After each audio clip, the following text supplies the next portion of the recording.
So happy Friday, everybody. And we're back for another Fire Drill Friday. And thank you so much for joining us. I hope that getting together like this virtually makes you feel a little bit less isolated now and more empowered to join together and make our people power felt in this critical time.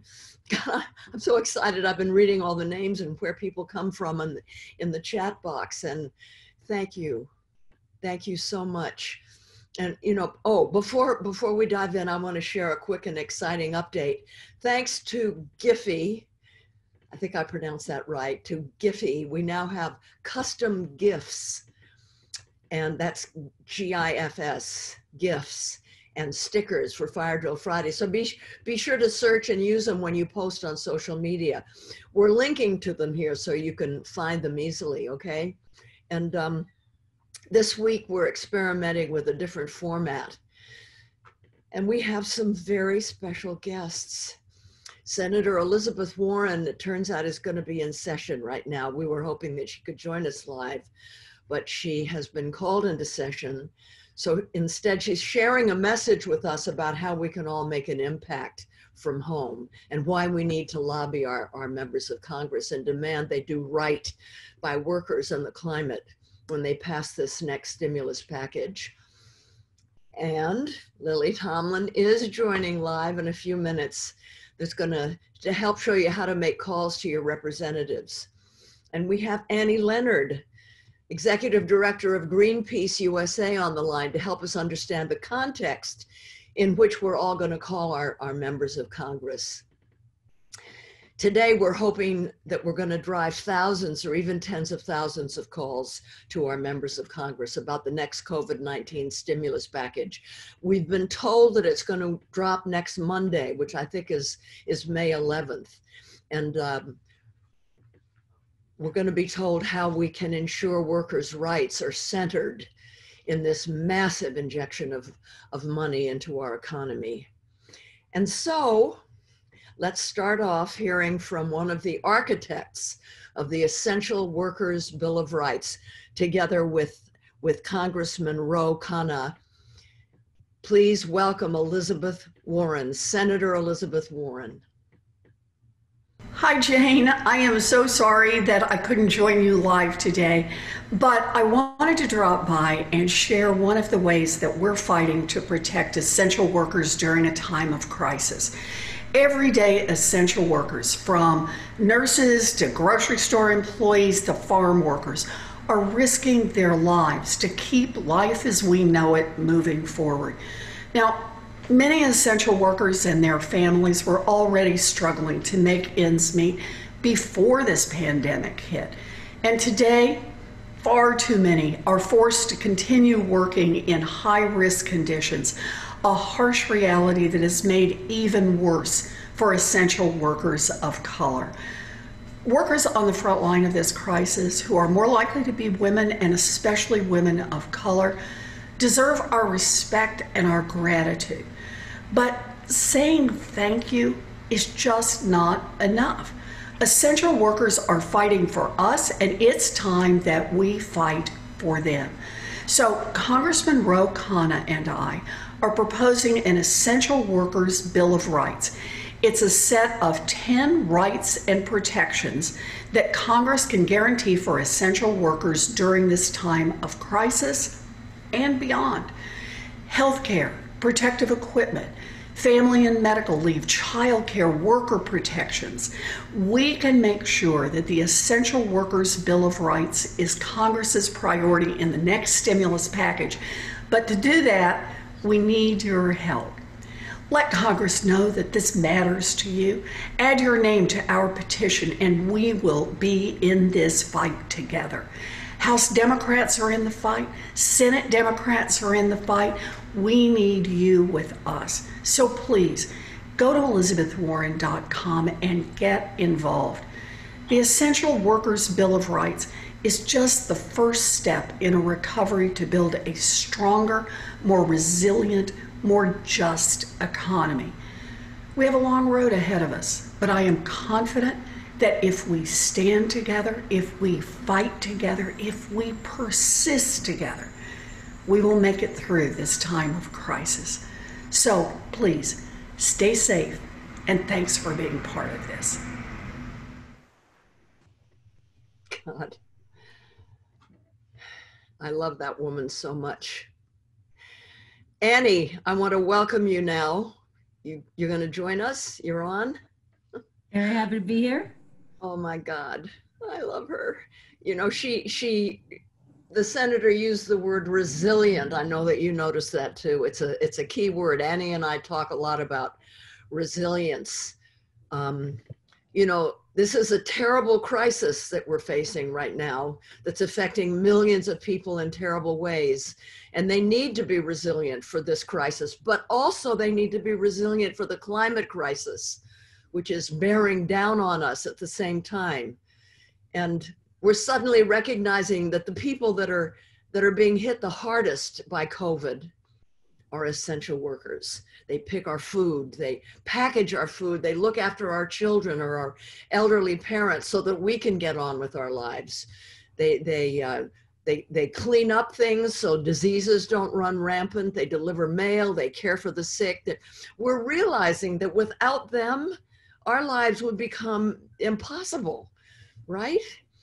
You know, for life to move smoothly for us, those workers need to feel safe and respected. And that has to be demonstrated in the way they're paid and the kind of benefits that they get. This is what allows them to be resilient, which in turn allows their families and communities to be more resilient. And resilience, Annie and I talk about this all the time, resilience is going to be a really critical thing as the other crisis becomes more acute, the climate crisis, which is going to bring, we got to face it, the climate crisis is going to bring even more economic turmoil and health pandemics with us. Everything that we do right now to help essential workers get stronger is going to put us in a better position, a stronger position to tackle the climate crisis. People can't be resilient when they have no savings, when they have no breathing room. The climate crisis needs unions and strong workers, just like the pandemic does. And this means that when the pandemic has passed, that we absolutely must not return to normal. Think about that. Normal is bleak. It's a very dark, bleak place for way too many of us. But, you know, the thing to understand is that there's a way to address this crisis so that when it's over, things are going to be fairer and safer and more resilient. You know, Annie, the more I think about it, the more I really feel that making sure the Essential Workers Bill of Rights is included in the next stimulus package is really laying the groundwork for a movement that's powerful enough and resilient enough to get us through this pandemic and to successfully face the climate crisis. What do you think? I absolutely agree, Jane, which is why I'm so thrilled that we're putting Fire Drill Fridays on this topic. It could not be more true. This could not be more essential or more timely. It is true that COVID has created hardship and horrors for many, many people.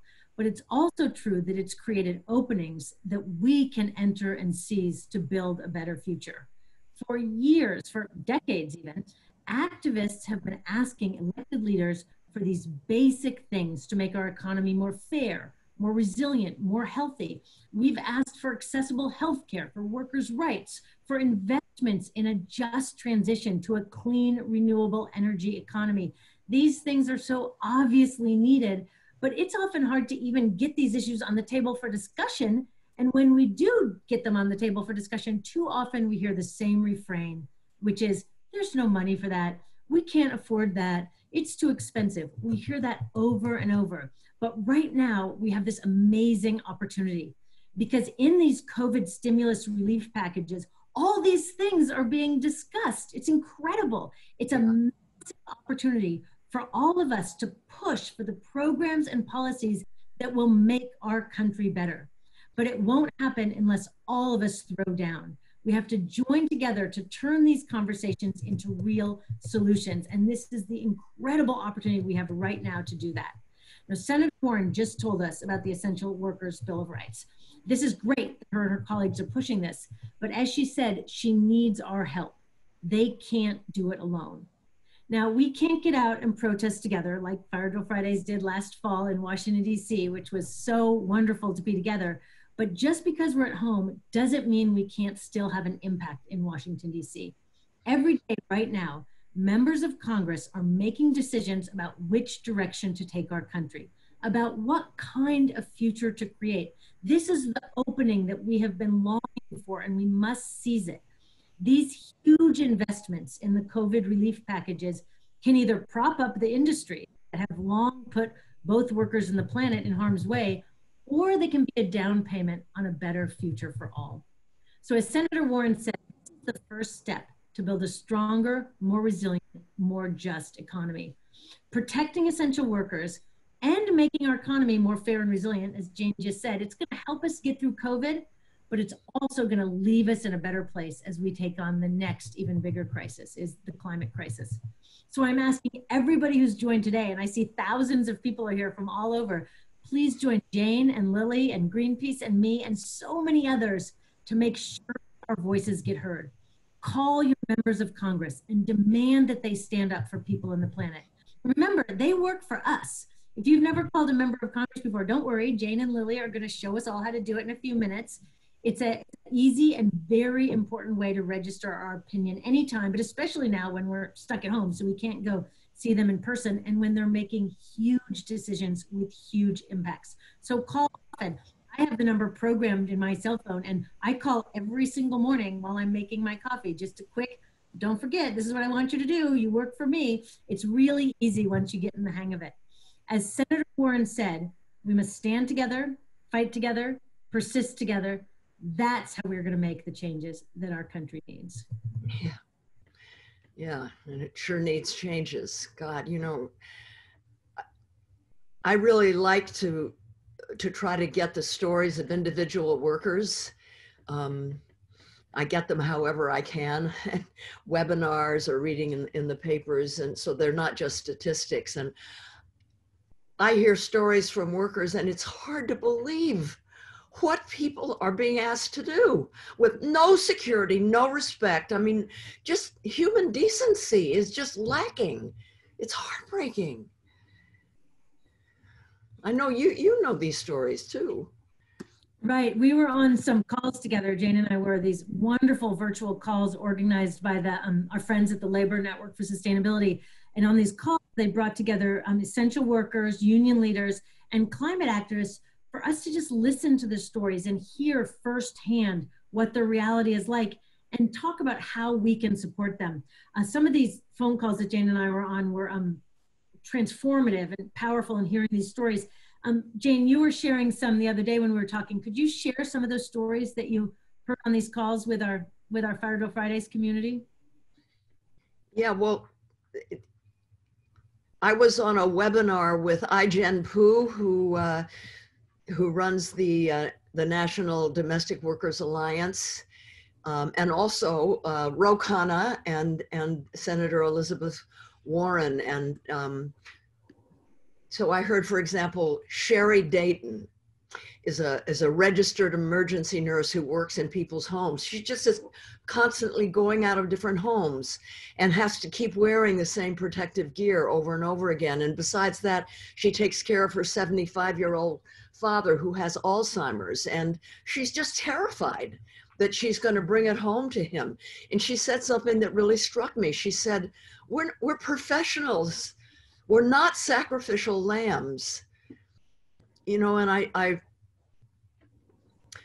realized what I actually learned back when we were doing 9 to 5, and I was researching women office workers. People want to feel respected. They want to feel that there's some dignity in their work. You know, we're not sacrificial lambs, and that's how they're being made to treat. And then Maggie Zelinska in Chicago, she's a single mother with 2 young children. Before COVID, she worked multiple jobs caring for the elderly in their home, and she did childcare, and she cleans houses. And because of the pandemic, she lost 22 clients. and her earnings went from $800 a month to $250 a week. And so she has to use her credit card. And so she has a $5,000 debt. And the way she talked about the fact that there is no way that workers like her can save up for a rainy day. There's no leeway, not an ounce of leeway. There's no sick days, no vacation, no overtime, no childcare. She has to bring her youngest child to work with her, and she's scared to death, but she has to work. She can't stop. And Courtney Inska, who works at an Amazon warehouse in New Jersey, she says that 100 Amazon warehouses have workers who've tested positive. And as of last week, there were 4 deaths. She said there's no PPE. There's a whole lot of masks and cleaning equipment, but it's locked in a closet that they can't get to. She's lost her father to COVID. Her grandmother is in the hospital fighting COVID. And she said she and her coworkers have to work shoulder to shoulder. It's just the nature of the work. They don't have a choice, but they don't have protective equipment. And then she said this. She said, Jeff Bezos dropped $60 million on an apartment, but here we are totally at risk and denied sick pay leave. And even if we're sick and if we don't show up, we're fired. And then his name was Steve Kelly. He's a janitor and a shop steward with SEIU. He said, this is all a quote now. He said, we've been essential workers all along, cleaning your floors and your toilets and guarding your warehouses. You never saw us. Suddenly you're noticing how much you need us and we're no longer invisible. I don't want to go back to normal, he said. Normal means you put me back in the shadows and devalue my work. He says, when this is all over, will you still call us essential? Will you still treat us as essential? He said, we're working for $8 an hour. What is that? It's 2020 and we're living on 1970 wages. No, he said, no more, no more, no more normal.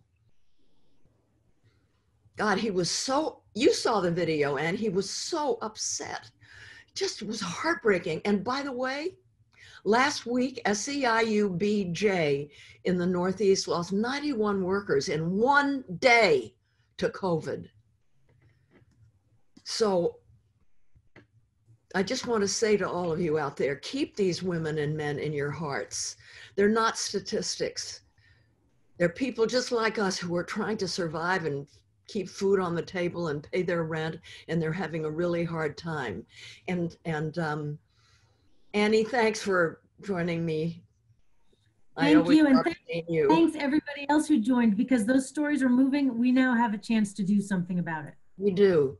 And I'm going to ask Lily to join me now and try to show you how to help to support these men and women. Because one of the most meaningful ways to have an impact from home is to call your members of Congress and demand support for the Essential Workers Bill of Rights.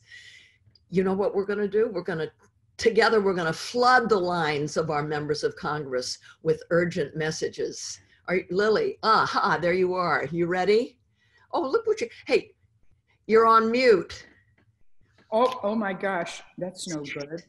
She's not quite as hip as I am. Don't you say it. I'm on now, right? Yeah, you are. Full blast. Okay, lower the top of your computer so people can see what you're wearing. Talk about a resilient person. This is Ruth Bader Ginsburg. Yeah. She's Thank resilient. you. Thank you for caring about her. We all do. We all wish her, right? We all wish her well. Yes. What a name. Well, I appreciate your coming in and joining us for this, Lil. And, you know, I hope you don't mind my calling on you to role model. You know, I figured you've had enough experience as Ernestine to know how to handle the phone. It's so helpful for people to be able to get a feel for what it's like to call their representatives. So I think this is going to be really good. Thank you. So wait, what you're saying is if they know I can do it, anyone can do it. Yeah. I think that's what you mean, isn't it? Well, the fact is that anybody can do it. Yeah. So what do you want me to do? Call my member of Congress? Who is my member of Congress? Lily. Well, listen, actually, we have this nifty tool. You just call 1-877-823-7391. Actually, you can see it in the chat box and also on the Facebook live post. So that's the number, and it's going to prompt you for your zip code and then route you through to your representative. Oh, good. So I don't actually have to learn who my representative is. Lily? What? Yes, you do, because you have to hold him or her accountable. You know, they work for you, Lily. This whole time? Yeah. I've never even tipped them. Oh, geez, now you tell me. Okay, well, Listen, no, wait, look. If they pass a justice-centered stimulus package, we'll tip them by re-electing them, right? You can tell him that. Okay, well, let's do this. You have your talking points, right? You betcha I do. Yeah, okay. Betcha, you sound like Sarah Palin. I feel like Sarah Palin. Well, okay, great. Those of you who signed up to Fire Drill Fridays, you'll get a text from me as soon as this call is done with talking points. So, and you can also find those talking points at www.firedrillfriday.com/workers. And the link, as I said, is in the chat box. So, Lily, you'll probably get a voicemail. And when you do, you can just, it's going to give you answers and just launch in, you know, basically just tell them that you're calling about the COVID-19 stimulus package. Tell them it's time for Congress to pass an economic relief package that provides, you know, health care, sick leave, necessary work protections for everybody, and no more unrestricted corporate and fossil fuel handouts. Oh, and you know, by the way, you know what? There's bipartisan support for the Essential Workers Bill of Rights. There's 75% support overall and 73% support among Republicans. Oh, I pray from your lips to the goddess's ears. All right, I can do that. I might change some of the words. Make it your own. Just go. Are you ready to do this? Okay, I'm dialing. Hello, Mr. Man. Lily. What's my rep's name again? Oh, Brad Sherman. Brad Sherman. Brad Sherman. Oh, it's talking to me. Oh, I'm typing in it's asking for my zip code. Yeah. I'm typing it in. That's what it's supposed to do. Yeah, 90210. Just kidding. Okay, I got it. It's telling me it's going to connect me with my rep, Brad Sherman. Okay, well, now you know it's working. That's what it's supposed to do. Hello. Oh, man, it sent me right to voicemail. They must know I'm friends with you. Touché, Tomlin. Okay, now go. You got this. Hi there. This is Lily Tomlin, and I'm a constituent in your district, and I'm talking about I'm calling about the upcoming stimulus package, the Essential Workers Bill of Rights that you'll be voting on, to ask you not to be a jerk. We need you to support this bill to ensure that workers on the front line get proper health care, paid sick leave, and necessary work protections. I can't believe I even have to ask for this. Aren't these basic human rights? Can we just for once be human beings and stop bailing out the fossil fuel industry and the CEOs? Those are not the people who need help. We give it to the people, not the big corporations.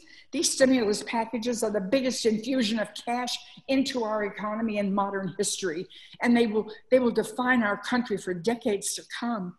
Oh, Brad, this is an opportunity to put on your big boy pants and show true leadership and prioritize people over polluters. How am I doing?